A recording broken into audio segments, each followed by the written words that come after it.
You're tuned in to Agriculture Today, and we start our Friday show with a grain market update with K-State grain economist Dan O'Brien and the senior economist at the IGP Institute at K-State, Guy Allen. Dan, Guy, thank you both so much for taking the time to join us today. Thank you there, Shelby. Dan, as we look at the grain market, wanting to begin with just an overview of what we're seeing domestically.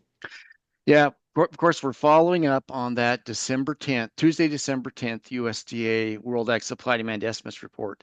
And from a just the broadest of overviews, most of the U.S. supply demand balance sheets just had minor changes, except on corn. There's something important there that occurred in terms of the tightening up of uh, of U.S. ending stocks that has important implications for where we go in 2025, and also as my good colleague Guy Allen will also talk about on the world supply demand balance sheet for corn and feed grains, some major changes there too. So interesting to look at that.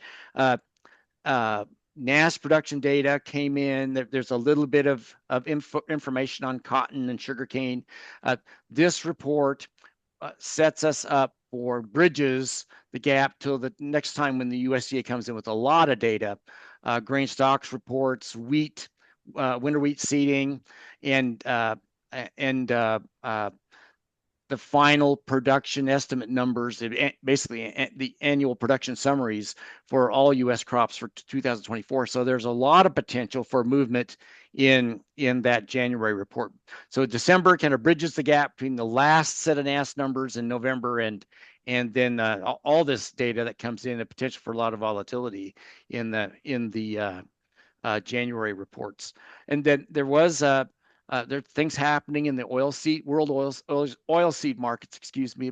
Malaysian palm oil production was lowered on poor growing conditions, including a massive. There's a major rain event that came in late November through peninsular Malaysia, led to a lot of flooding. It's affected things, and it's had kind of a boomerang effect on U.S. soybean oil exports. So you've got things happening in that market, and also some things happening in cotton. India cotton production raised due to higher yields from good growing conditions. So overall, you got that happening. We had so here we set on Friday. Look at yesterday's closes in the market, and we have uh, the March 25 contract at 443 and a half, and we've certainly been lower than that, 20-30 cents lower than that at times in the fall. So we've seen some movement to the higher side. In fact, in the corn market, that if we listen to what the technical people are saying, they say that they're pretty hesitant, or the market's pretty hesitant about going over $4.50 in some of these contracts. So that's a technical issue, Guy, that you can comment on. And then you've got D's 25 corn at 440, basically 442, just under that. And so that's going forth. And for soybeans, January soybeans 995 and 3/4. November next year 1014. Hard red winter wheat in for March 25 562 and 3/4.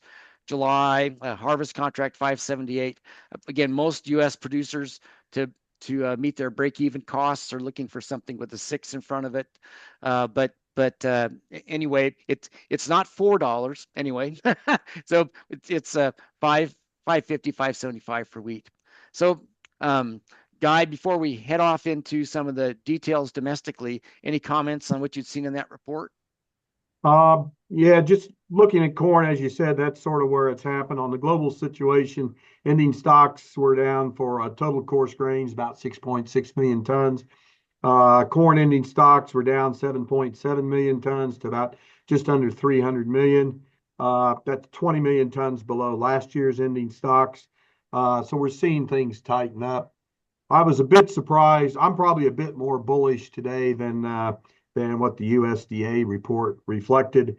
We're seeing dry weather on a number of places around the world as we go into northern hemisphere planting, and your planting in South America's and South Africa has been delayed a bit because of dry weather. So I think there's a bit more production risk underlying there, particularly for corn. And The USDA, as you and I always talk, is a bit slow to respond to that. But I think that if we're patient, we're going to see these markets rally a bit. And they indicated that by in the U.S. supply demand balance sheet, which ended up uh, bringing together higher ethanol production, higher exports. Well, they raised the projection of U.S. Ethanol usage by 50 million bushels of corn up to 5.5 billion, and exports by 150 million up to 2.475 billion. Ending stocks dropped, were lowered from 1.938 billion down to 1.738. So 200 million less stocks. Stocks to use tightening up from about 12, 13 up down to just a little over 11. And yet with all that, and this I guess this is indicative of the conservatism as you're talking about the USDA. They made those changes, but didn't touch the price forecast, and he's still 410. So I would wonder about that going forward. I Yeah. do want. Go ahead, Guy. Yeah, just looking at some of those import numbers, like you say, they left those unchanged. Europe, they did have less exports, more imports there. That makes me I'm a bit more optimistic on the trade there. I was just in South Africa last week, actually, on a U.S. Grains Council trade mission. Not only South Africa, but that whole sub-Saharan Africa area is quite dry. South Africa is usually an exporter of 2.5 to 3.5 million tons of corn. They're going to be importing, I reckon, a million and a half tons of corn this year, particularly food grade corn. They consume that domestically for food. The first small shipment arrived there last week, and they're still sort of looking around trying to buy more white corn specifically. And because of that tightness and the increase in domestic price of food grade corn, I think we'll see some of that demand shift over into wheat. South Africa always imports about 2 million tons of wheat, but I think their wheat imports will be up 500,000 tons, as well as a couple boatloads of soybeans have been booked to go into that area as well. And I think that's just a bit of microcosm of what we could potentially see with the dry weather in China, as well as in the dry weather we're seeing in Europe and Eastern Europe there as well. So I think there's some things developing. A good rain will sort of solve things pretty quick, but if this La Nina pattern generates, as I think they're saying it will, that would put some of those countries at risk. La Nina, is that what you said? La Nina? Well, yeah, La Nina. Yeah, yeah. It just treats different areas differently. So Right. Um, you mentioned China, and when we think about corn, we're not really worried about the potential, and they're certainly not showing anything like that in what the December WASDE report showed. But if there's concern about U.S.-China trade tensions, there's not so much on corn. China will buy periodically amounts of corn, but really are concerned about that in general in the markets for grain sorghum. And but remains to be seen how that there's a lot of signaling going on. The U.S. grain sorghum balance sheet didn't change any, still projecting 220 million bushels of U.S. grain sorghum exports this year, and we had 239 last year, 109 the year ahead of that, and so I guess we'll see where that all goes. It is noteworthy that at a recent BRICS meeting, again the countries that were considering forming another currency other than the U.S. to trade and do business upon, that the leader of China discussed with the leaders of Brazil opening up Brazilian, I guess, trying to bring more Brazilian sorghum into the country.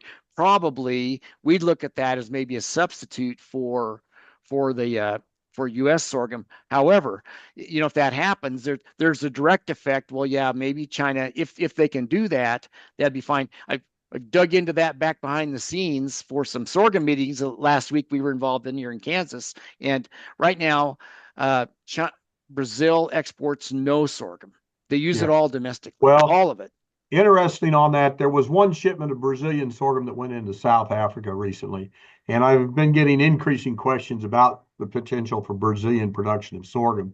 And I sort of quietly think Brazil's a lot like U.S. farmers. They'll produce whatever the price shows them Yeah. on that. And they're having a bit of dry weather down there, and so I think that's why it's getting a bit of look.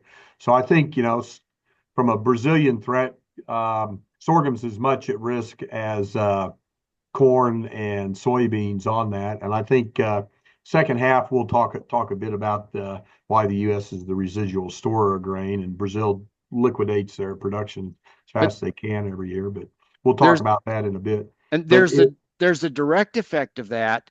Well, yeah, perhaps that sorghum doesn't go to ethanol plants and domestic uses out of Brazil and goes elsewhere, but then they still have those plants established, and they're yes, using, they're increasing their domestic biofuels production. yeah, Pardon me. So if they don't use sorghum in those plants, then it's got to be corn. yeah. The You know, thing to keep so in mind with ethanol in Brazil, sugar is the big ethanol component, and right. the grain side's sort of supplemental. But yeah, you're exactly right. Once they've got the plants built, they've got to grind something, and they will produce something. So that will increase that domestic demand in Brazil itself, which I don't think that's a good thing.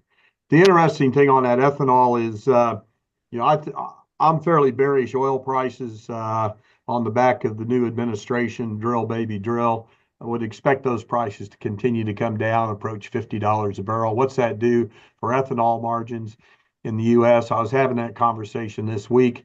I think the margins have been pretty healthy the last 2 years. I think they're going to narrow up, but they'll still remain positive because the blending mandates are still there. And that ethanol, as you mentioned earlier, that demand is going to be steady to slightly higher. So that demand's still going to be there for the U.S., which is good. Dan, Guy, we're cutting to a short break now on agriculture today, but when we come back, we'll once again be joined by both of you as we continue our grain market conversation.